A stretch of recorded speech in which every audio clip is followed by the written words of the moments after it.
cómo se puede afectar el colectivo. Estamos hablando de la Problemas colectividad. de acción colectiva. Me encanta eso, problemas de acción colectiva, cosas que sin darnos cuenta nos hacen parte de, o sea, no es una cuestión como que yo, porque soy yo, actúo porque así es mi personalidad, sino que nos fuerzan a actuar porque así funciona la sociedad. Así es. Y las situaciones dentro de ella. Y las situaciones dentro de ella, exactamente. Y hablábamos hace un momento. Ajá. Lo interesante de las situaciones es que las situaciones se pueden modificar. Así que no es que porque estamos actuando de una manera, si es racional. Miguel Herroz es arquitecto, está desde Houston, Texas, para acompañarnos como cada miércoles en Estructuras para Crear Justicia. Y hablamos un poco de teoría del juego, de política, de constitución. Y la verdad que las charlas se ponen bien interesantes. ¿Cómo estás, Miguel? Buenas tardes. Muy bien, muy bien. Muchas gracias por la introducción. La verdad que las charlas a menudo son muy interesantes. Y hoy quería que habláramos sobre el problema de acción colectiva. Porque pasa que en Panamá hablan mucho de las fallas gubernamentales y de todo tipo de falla en general del comportamiento de los funcionarios. Uh-huh. Y se trata entonces como algo que las personas involucradas están haciéndolo mal. Y bueno, la solución simple es pues que lo hagan bien, pero pues ¿qué ocurre si realmente no lo están haciendo mal? Lo están haciendo bien. Es decir, ¿qué pasa si estos son agentes racionales? ¿Qué ocurre si su forma de actuar es la manera racional de hacerlo? Entonces estamos hablando sobre otro problema diferente, un problema de acción colectiva. Y la solución es otra. Y creo que es importante entonces conocer estos problemas, porque puede ser que no estamos haciéndolo mal. Digo, estamos haciendo un mal, Uh-huh. pero cada persona individual está haciendo lo mejor posible para sí misma. No está actuando de manera irracional.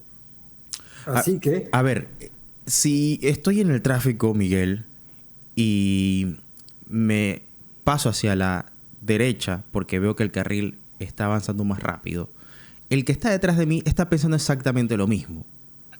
Y esa persona que está detrás ahora se pasa a la izquierda y luego yo también me voy a pasar a la izquierda porque veo que está avanzando más rápido y todos nos hacemos parte de una trampa colectiva. Excelente, excelente la forma de explicarlo. Ese es el problema de acción colectiva. Que cada persona está actuando de forma racional a las acciones de otros y los otros están pensando, cómo va a actuar el que está al lado mío? Así que se comienza a complicar bien rápido y a ser bien interesante. Pero estas cosas, tú no lo ves. La matemática dentro de su cabeza, tú nada más ves las acciones y puede entonces aparentar en ciertas situaciones que es algo irracional y realmente las personas no tienen una forma de cómo salirse del problema. Vamos a ver un ejemplo benigno para comenzar como el tuyo, para comenzar a darle un feeling a lo que estamos hablando, que realmente explica lo que vivimos, pero quizás, bueno, la base primero. Vamos a decir que es predecible que cada mujer dentro de cierto determinado grupo social, vamos a poner como los que van a las discotecas, use tacones, cuya altura obviamente las hace más llamativas, más atractivas, comparadas a aquellas que usen zapatos planos. Entonces, el resultado es que ninguna mujer del grupo obtiene una ventaja particular porque todas lo usan, pero todas soportan una mayor carga física porque les duele el pie al final del día o incluso financiera porque esos zapatos cuestan bien caros. Así que cada una enfrenta el siguiente problema. Si usa tacones y la demás no, será un poco más atractiva que quienes la rodean.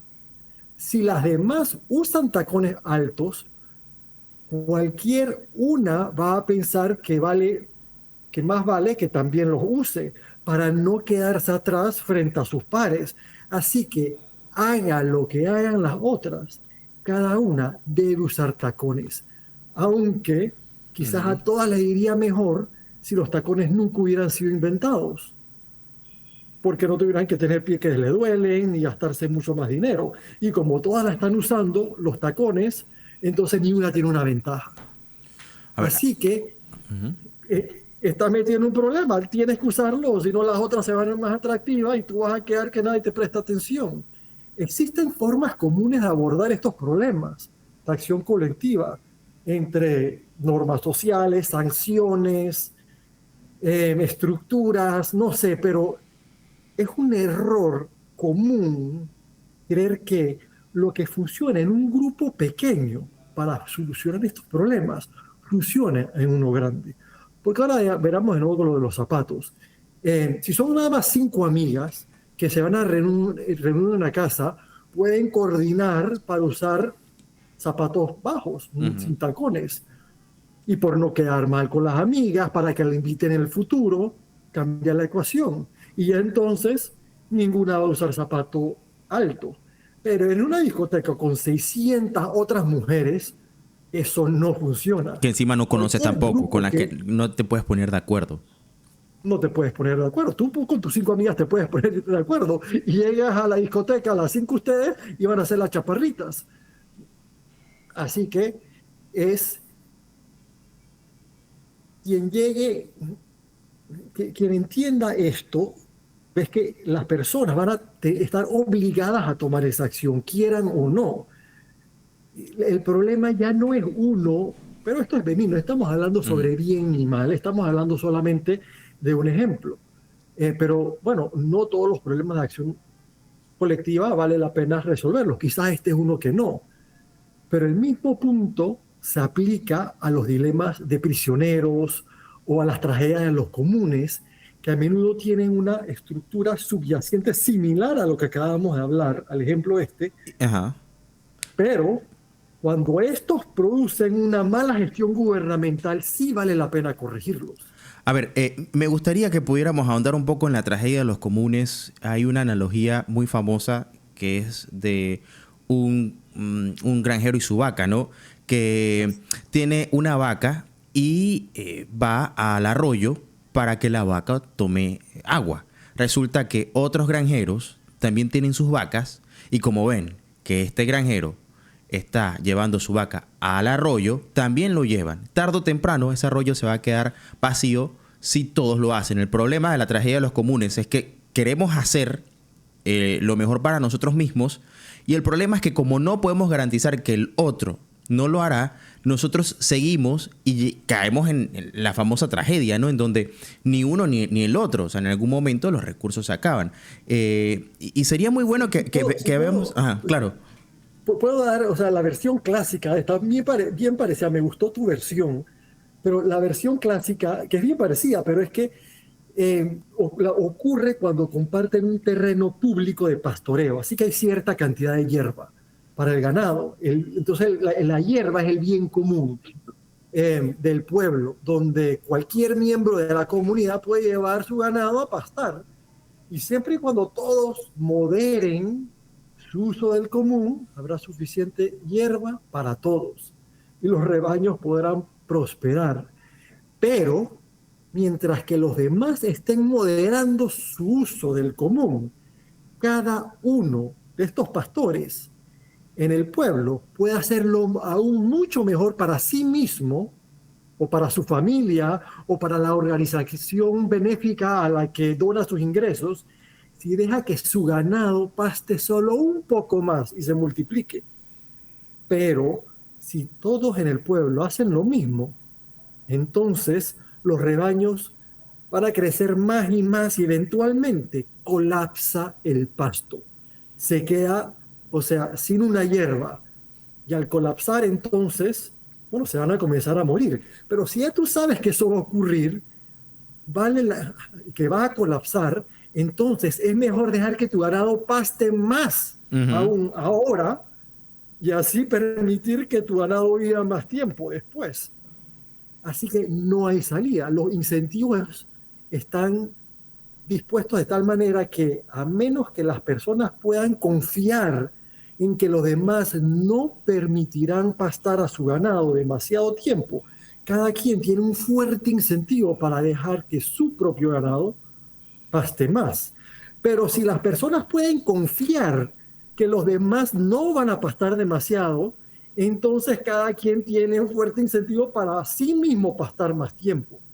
El resultado predecible siempre será la destrucción del común.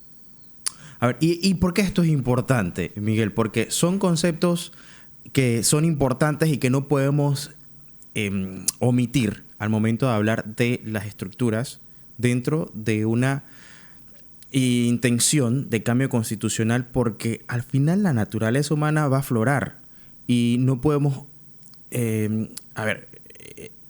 pasar por alto el hecho de que cada uno tiene intereses particulares y cómo estos intereses particulares inciden en el interés general y en el bien general. Y me gustaría que a la vuelta podamos ver aplicaciones más prácticas de cómo este tipo de situaciones que tú has mencionado, como la tragedia de los comunes particularmente, o la que mencionaste antes, pueden modificar la estructura de una sociedad sin que nos afectemos unos a otros. Porque es muy bonito pedir que todo el mundo se comporte bien, pero en la realidad, imagínate con lo que acabaste de decir de pastar. Si llega alguien y dice, vamos a cuidar del pasto, ¿quién me garantiza a mí que todos lo harán? Nadie. Peor aún es que cuando estás metido en uno de estos sistemas, está en tu interés que los otros lo hagan bien. Así que tú vas a predicar la ética, el valor, hay que pensar en la comunidad, no lo hagan, ustedes no lo hagan, no lo haga nadie, pero después cuando te toque a ti, tú vas a ver que tus vacas pasten más tiempo. Esa es la realidad. En estos sistemas, los que lo hacen bien quedan peor. Así que una estrategia de los malos es predicar la ética, porque así los otros no pastean y tú tienes entonces más pasto para tu ganado. Es fácil predicar la ética, lo difícil es aplicarla. Claro, y practicarla, y ahí lo vemos en la política, que llegan al gobierno, todos dicen hay que ser moral, hay que hacerlo bien, no hay que robar, bla, bla, bla, la educación es muy importante hasta que lleguen al poder. Bueno. Hay otro ejemplo que es el dilema del prisionero, y lo estuve calcando bien cómo explicarlo de una manera, porque es bien importante entender este ejemplo. No sé si tenemos 8 minutos antes de ir al cambio. No, yo creo que vamos a tener que irnos al cambio para poder explayarnos mejor. Estamos conversando con Miguel Herroz, está en Houston, Texas. Aquí hay un sol, me imagino que allá también hay algo de sol y la temperatura está más baja, obviamente, ¿no? Sí, aquí hace todavía... No está tan baja, en verdad. Estaba ayer en 70, que sería, vamos a poner 30, así como... hacer la matemática rápido, como en 20 por ahí. Sí, por ahí, ajá. Sí, así que estaba rico, no hacía calor ni frío, estaba perfecto para caminar afuera. Buenísimo, como estar en tierras altas aquí en Panamá, por allá por Chiriquí. Oye, sí. Miguel, estábamos hablando un poco de cómo se puede afectar el colectivo. Estamos hablando de la colectividad. De acción colectiva. Me encanta eso, problemas de acción colectiva, cosas que sin darnos cuenta nos hacen parte de, o sea, no es una cuestión como que yo, porque soy yo, actúo porque así es mi personalidad, sino que nos fuerzan a actuar porque así funciona la sociedad. Y las situaciones dentro de ella. Y las situaciones dentro de ella, exactamente. Y hablábamos Ajá. Lo interesante de la situación es que las situaciones se pueden modificar. Así que no es que porque estamos actuando de una manera, si es racional la manera que las personas están actuando, entonces significa que es posible modificar la situación para que todavía actuando de manera racional actúen de manera diferente. Y Glaucón, que era el hermano de Platón, en la República de Platón, en el libro ese, emplea unas situaciones de este tipo para explicar el nacimiento de los principios de justicia. Pero antes de llegar allá, a hablar de ese tema, sí me gustaría tomar un par de minutos que hablemos sobre el dilema del prisionero, que es quizás el ejemplo primordial de este tipo de problemas que las personas se pueden encontrar en. Y aplica ambos, mezclado con la tragedia de los comunes, la misma matemática a muchos de los problemas que vivimos en la política y de acción colectiva en Panamá. Así que creo que es importante conocer ambos. Hablemos del dilema del prisionero. Perfecto. Entonces, bueno, considera que nos está escuchando aquí, incluido tú, Magdiel, que tú estás metido en la siguiente situación. Media Luna, ¿tú te acuerdas de Media Luna? Me Que suena. era, en los 90 era, por lo menos no sé, era una persona de verdad, pero era como que cada vez que robaban decían que era Media Luna, le echaban la culpa a él. Ok, no llego hasta Era allá. un, sí, era como que no sé, anyways, bueno, primero que tú y Media Luna roban un banco Ujú. y la cosa es que días después los arrestan a ambos. Y ocurre que la policía tiene suficientes pruebas para acusarlos y condenarlos, pero por robar un automóvil, por lo cual a cada uno ya los van a condenar a 3 años de prisión. Aunque el detective tiene sospechas y la policía recuperó las bolsas de dinero en un local abandonado, pero no tienen ninguna prueba contundente de que ustedes dos sean quienes robaron el banco o que lo asaltaron. Pero el detective no es ni un novato, así que decide hacerles la siguiente oferta a cada uno.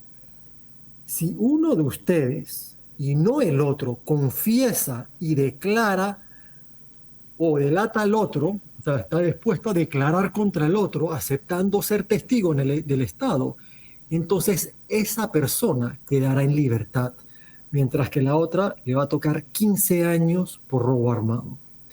Si ambos confiesan y se delatan mutuamente, entonces ninguno será condenado a 15 años, pero ambos a 10 años de prisión.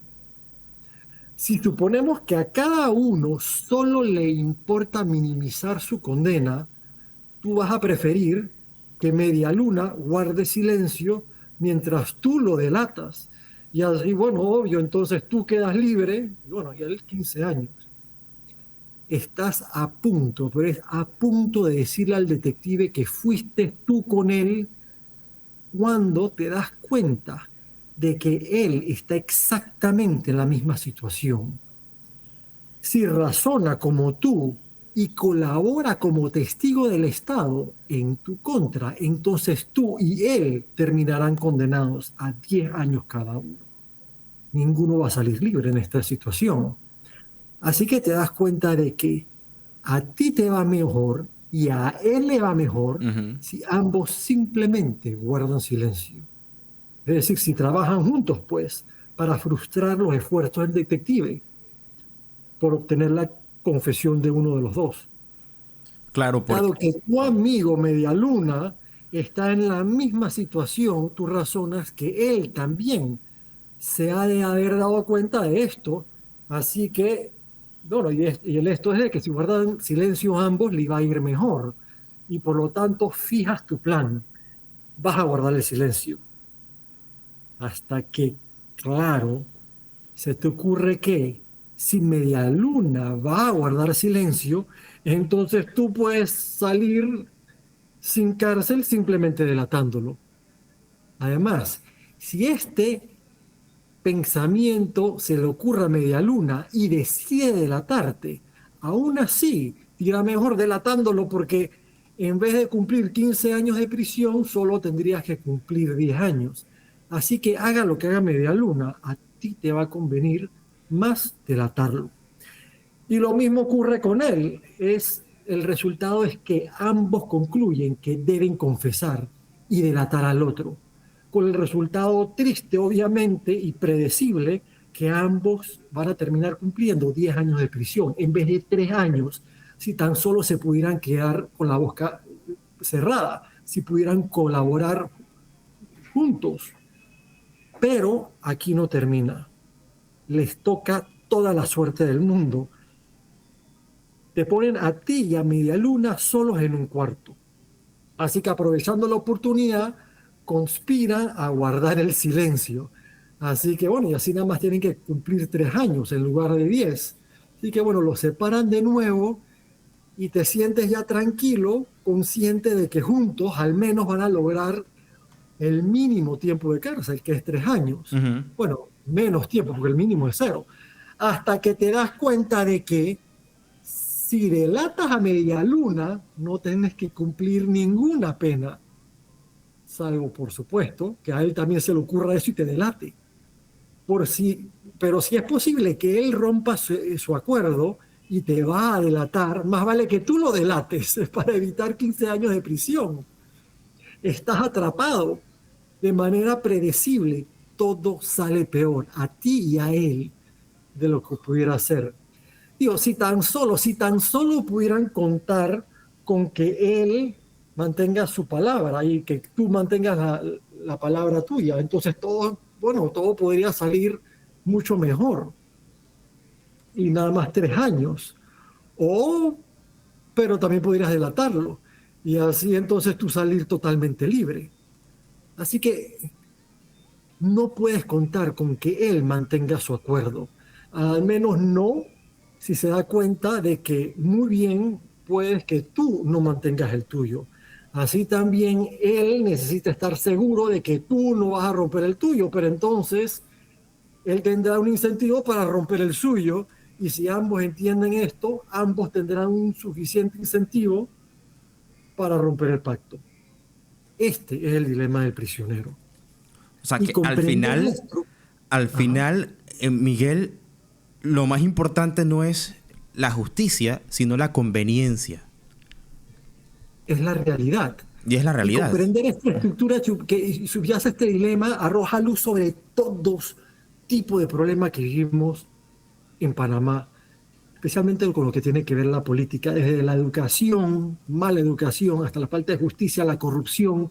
Son docenas y docenas de diferentes matemáticas, pero tú ves, la comienzas a estudiar, son mezclas de este Ujú. tipo de problemas, entre el polizón, que es free rider problems, problemas de tragedia de los comunes y prisionero, el dilema del prisionero. Así que es importante que cuando tú ves a una persona actuar, sea que todas las niñas van con tacón, cuando es mucho más cómodo ir con zapato bajo, o hay tantas otras cosas. Por ejemplo, ¿qué te digo? En- a lo que me decían en justicia, que era lo que estaba diciendo de Glaucón. em, Empleó el mismo raciocinio, los mismos tipos de situaciones para explicar el nacimiento de la justicia. Explica que en un mundo sin justicia, con frecuencia nos vamos a encontrar ante decisiones en las que uno mismo, puede ganar al ejercer nuestro poder sobre los demás, pero también sufrimos cuando otros ejerzan poder sobre nosotros. Al reconocer que todos nos beneficiamos si tan solo existieran reglas que en efecto definieran una zona protegida de los demás, que no pueden vulnerar, una zona que los demás no pudieran vulnerar, y entonces surgirían reglas de justicia. Así que ese es el punto, que no puedan vulnerar. Por supuesto, tener simplemente las reglas no basta, porque aunque podamos suponer que cada persona se beneficia del freno de los demás, a cada una también puede ganar mucho por romper las reglas. Ujú. A veces las reglas en su propio caso, ¿cómo decir esto? Dado que esto es cierto de prácticamente todos, de que si tú rompes la regla te va a ir mejor, es probable que las reglas no vayan a proporcionar la protección esperada, a menos que haya alguna manera de hacerla cumplir. Y ahí es donde viene Hobbes, que él pensaba que el riesgo de que las personas violaran las reglas era tan fuerte y tan desastroso que entonces tenemos razones abrumadoras para establecer una autoridad absoluta. Y él, entonces Hobbes era que el rey que pusiera... Pero bueno, el problema es que entonces el rey también puede no solamente castigar a los que rompen las reglas, pero también puede castigar a los que no usan su autoridad, o los que no le dan lo benefician a él. Así que, bueno, ante esto, otros como Hume propusieron que mecanismos de cumplimiento menos severos, por ejemplo, que cuando los demás se rehúsan a cooperar, entonces, bueno, hay que usar esto, no sé, digamos, eh, cosas sociales, pues no le hables, castigarlo socialmente a las personas, pero bueno, en un grupo grande eso ya no funciona, como vimos antes. Así que el mero hecho de que quizás quisieras volver a trabajar con Medialuna o de que otros se nieguen a trabajar esto contigo al descubrir que lo delataste, bien podría darle una razón efectiva para cumplir tu acuerdo. Ujú. Pero por supuesto, si son razones efectivas, lo son únicamente porque desplazan los costos y beneficios por encima de solo años de cárcel, de manera que implica que ya estás hablando de un sistema que no es un problema, no es un dilema del prisionero. Así que mientras que estés metido en estos dilemas, no tienes otra. Y una vez que no estás metido en los problemas de estos dilemas, ya pues entonces no estás metido en el problema y no tienes este problema. Así que algunos han sugerido que el problema fundamental tiene que ver con que las personas son egoístas, pero es en serio un malentendimiento. Bueno, es un extremal, no, es un gran malentendimiento, porque el problema puesto en relieve por el dilema de producción nos dice que, bueno, metido en incluso si eres bueno, la persona que enfrenta Ujú. las decisiones puede ser tan generosa como tú quieras, y mientras existan situaciones que encajen con esta estructura, las personas estarán enfrentando el dilema del prisionero. O sea, no sé si me explico.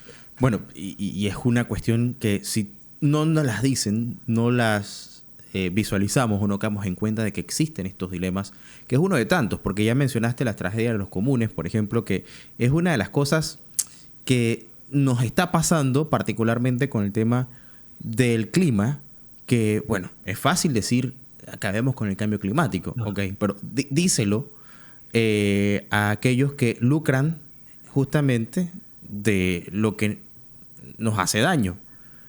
Porque Sí, podemos reemplazar el problema del común con tener una fábrica y tirar todo tipo de químicos al aire. O en esta historia también lo podemos hacer con nuestros ríos, ujú, que la gente bota basura al río, total uno menos, uno más, o lo podemos reemplazar con ganado. Pero incluso esto podemos reemplazarlo con el clientelismo partidista y el pago de coimas, hacía que a todos nos fuese mejor si nadie aceptara un cargo por palanca y nadie pagase coima alguna. No obstante, a cada persona le va mejor personalmente si hace lo que genera un poquito más de ineficiencia y corrupción, pero lo beneficia en gran medida a él personalmente. Y tenemos entonces un modelo de por qué todos los partidos son clientelistas en Panamá y por qué la corrupción es tan rampante. ahora, no se trata solamente de que unos actúan bien y otros actúan mal. Que es aquí en donde empiezan a derribarse todas estas ideas colectivas de que la corrupción existe porque hay gente mala y muy corrupta. Y la forma de acabar con esos sistemas corruptos es sacando a la gente corrupta. Pero Eh, también te enseña esto por qué hablan tanto de ética. Porque a ellos realmente les conviene personalmente que otros actúen éticas, pero no cambiar el sistema. claro. Así que nunca te van a hablar sobre cambiar el sistema, porque no quieren. Ellos quieren poder explotarte, que tú te quedes callado para él salir libre, que a ti te toque 15 años de prisión y tú salir libre. No, tú tienes que ser ética, tú tienes que ser una persona de palabra, tú tienes que no sé qué. La ética y la moral, mientras que ellos no están haciendo eso. Es parte del juego. A ver, problemas de acción colectiva. Tenemos otros problemas también que existen, así como el dilema del prisionero o la tragedia de los comunes. Bueno, sí, y bueno, y de ahí nos metemos en Game Theory, que es una manera de entender el mundo a través de estas gafas. no del bien y el mal, no de que está actuando de una manera irracional, sino cuál es la manera racional de actuar. Y si el gran porcentaje de las personas está actuando de tal manera, entonces probablemente es porque es la manera racional de hacerlo.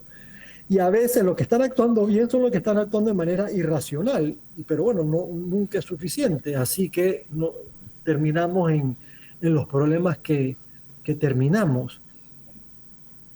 Esto es importante en cada caso entender los costos y beneficios organizados de modo que las personas tienen razón para cooperar entre sí o rehusarse a cooperar entre sí. Cuando vemos el gobierno realmente es una maquinaria para generar Ujú. acción colectiva, para que podamos resolver nuestros problemas colectivos actuando juntos. Pero en cualquier acción, no en cualquiera, pero en gran mayoría de las acciones colectivas, por ejemplo, estabas diciendo de otros, digamos, otro sería el problema del polizón, el free rider que le dicen. Si estamos en un pueblo y queremos crear, tenemos ahora un camino de tierra que se derrumba cada vez que vienen las lluvias y un problema y se oye, ¿sabes qué? Entre todos nosotros vamos a mejorar el camino. En vez que sea el camino, vamos a hacer que sea una calle. Así que todo este pueblo de 500 personas vamos a trabajar juntos para poner dinero, poner nuestro tiempo, agarrar la pala, ir a trabajarlo por los siguientes meses para crear este camino. Oye, todo tiene sentido, todos vamos a vivir mejor, vamos a tener mejor acceso a los mercados, vamos a poder vender nuestro producto, tiene todo el sentido del mundo, vamos a trabajar juntos. El día que vamos el próximo lunes, llega el lunes y nadie se aparece. ¿Por qué pasaría eso? Si a todos se van a beneficiar de crear esta Ujú. calle. Oye, pero van a ser 6 meses de trabajo. No, yo quiero que se vea en la calle, pero yo prefiero que sea el otro, mi vecino, el que la haga, no yo. Y al igual, una vez que está hecha, ya va a ser algo público. Yo voy a poder usar la calle igual que todos los demás, haya o no invertido mi tiempo. Y de 500 personas, uno más o uno menos, no va a ser la diferencia. Así que no es que estoy enfermo, no es que tuve que ir a hacer no sé qué cosa para mi mamá, todos van a tener excusa. Y bueno, siempre va a haber unos cuantos bonachones, X y Z, que sí van a estar dispuestos a trabajar, pero no lo van a terminar nunca. Así que ese es un gran problema que se vive también, el problema del polizón. Entonces, ¿cómo se solucionan estos problemas? ¿Cuál es la matemática? ¿Es pidiendo que ignoren su interés propio? Pues no, simplemente no funciona suficientemente bien eso. Ujú. Siempre hay un porcentaje que sí puede funcionar algo, pero vamos a vivir relativamente mal. Un país bien corrupto, donde hay mala educación, donde hay malos servicios de salud, donde las calles son muy estrechas y pequeñas comparado a la cantidad de carros que hay, etcétera, etcétera, etcétera. Así que hay que comenzar a analizar cómo se cambia la situación. Una es la ley, el que no se llega a construir la calle, multa. Esa es una. Pero bueno, lo que ocurre en esas instancias es que aquel que tiene poder político, que es el que tiene que poner la multa, va a asegurarse que él y su grupo no tienen que ir a trabajar. Les van a poner Ujú. la multa a los otros, especialmente a los oponentes políticos, si no llegan, pero ellos nunca van a tener que hacer nada. Así que ahí se comienza a desmoronar entonces todo el sistema. Entonces las personas para no ir a trabajar van a querer apoyar al que ganó para asegurarse que ellos están en la papa y no tener que pagar el costo de la calle. Y así se aplica a todo en Panamá. O sea, al final no importa que haya tanto clientelismo y corrupción, porque tú tienes el número de teléfono de la persona adecuada y te resuelven el problema a ti personalmente, Claro, exacto. inmediatamente. Exacto. Pero, Así que solamente cambiar las leyes ajá. no es suficiente. Hay que comenzar también a pensar de la estructura. ¿Cómo es que esta persona, no sé, el jefe ¿cómo es que se diría en un pueblo, El representante. el representante, si Ajá. tiene este poder? O sea, debería, bueno, entonces ya estamos hablando de otros temas. A veces sí se puede con simplemente una ley, si ya todo lo demás está funcionando bien y se va a aplicar imparcialmente, así como lo ponen eh, los, siempre los abogados tienen a la mujer Ujú. con la balanza y sus ojos tapados. Bueno, si así es la ley, entonces funciona bien. En Estados Unidos normalmente cuando hay este tipo de problemas, hey, sí, tú creas la ley que quien no construye el edificio basado en los reglamentos le va a caer tremenda multa. Y eso es suficiente. Porque yo no tengo a quién ir, no tengo a quién yo le puedo apoyar políticamente para poder salirme con la mía. Porque son tantas diferentes entidades que una se está chequeando a la otra que simplemente es una imposibilidad. El momento que se sepa, a alguien de ellos le va a convenir meterme en problemas, porque así le va a ir personalmente bien. Ya funciona, entonces sí puedes comenzar a hablar de las leyes de este tipo. Porque en Panamá te dicen, bueno, es que la ley las copiaron de los Estados Unidos. Bueno, copiaron la ley, pero no copiaron el sistema. Así que, bueno, es un político, un ministro con el poder absoluto y todos que son amigos de su red clientelista tienen impunidad completa. Entonces ya el problema entonces es otro. Y para hacer la vida imposible a los oponentes le ponen coimas, tienes que pagar si quieres que te suelten el permiso y es un desbarajuste completo.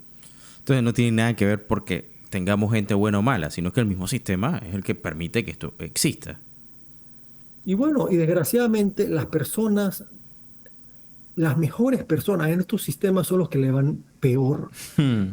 Y aquellos los más dispuestos, lo- los más dispuestos a romper las reglas o romper la moral son los que tienen ventaja.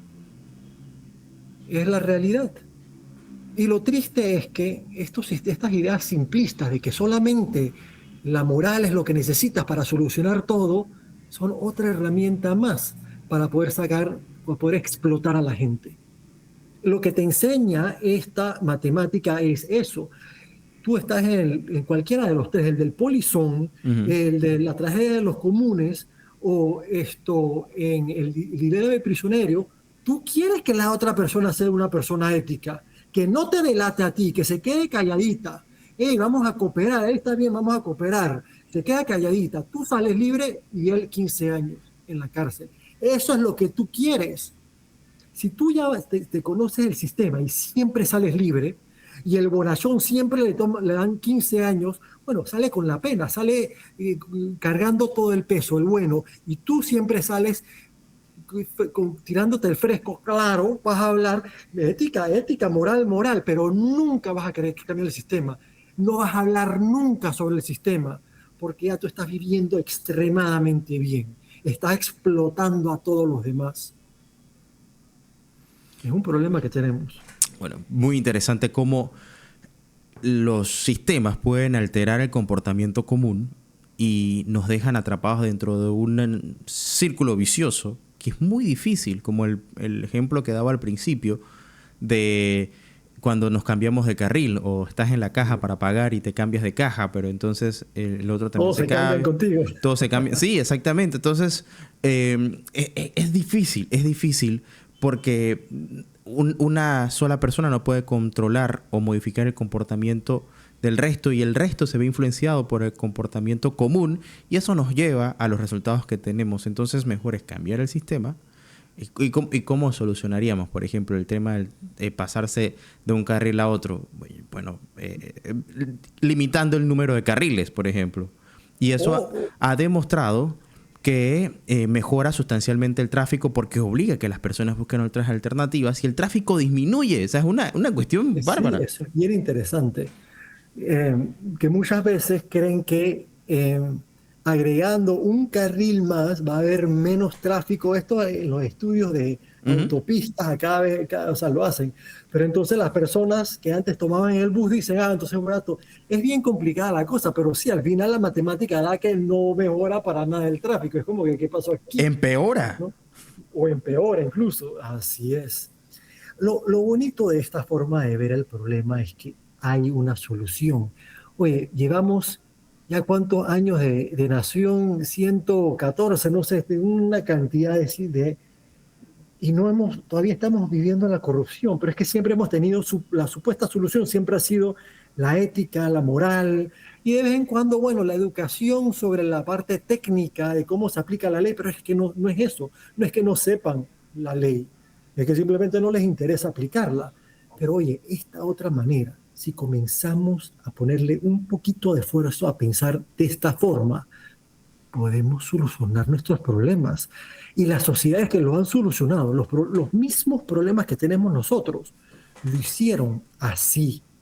Entonces, bueno, tenemos que tener un gran debate. Claro. Ya las personas comenzar a hablar entre nosotros. Oye, este problema, ¿cómo solucionaron este dilema para que personas racionales comiencen a actuar de otra forma?